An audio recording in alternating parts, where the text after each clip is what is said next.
2026 संपताना नरेंद्र मोदी देशाचे पंतप्रधान नसतील, संजय राऊत आणि अरविंद केजरीवालांचा मोठा दावा बघायला मिळतोय।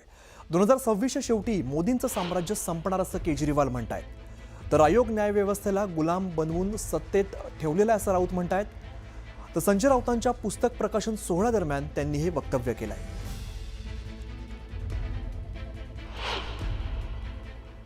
कि शायद मोदी जी 2026 पूरा नहीं करेंगे प्रधानमंत्री के तौर पर। मोदी जी और अमित शाह जी जाने वाले हैं। उनका साम्राज्य खत्म होने वाला है। जनता के अंदर वो इतने अनपॉपुलर हो चुके हैं,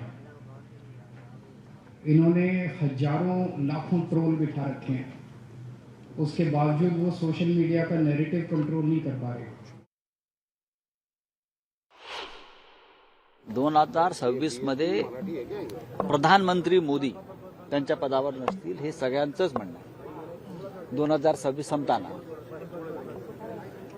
अमित शहांचं त्यानंतर काय होईल सांगता येत नाही। प्रश्न इतकाच आहे की आज हे दोघे सत्तेवरती आहेत, ते फक्त केंद्रीय तपास यंत्रणा, या देशाची न्याय व्यवस्था आणि या देशाचा निवडणूक आयोग यांना आपलं गुलाम आणि आपल्या पायाखाली ठेवून या लोकांनी या देशावर राज्य चालवलेलं आहे।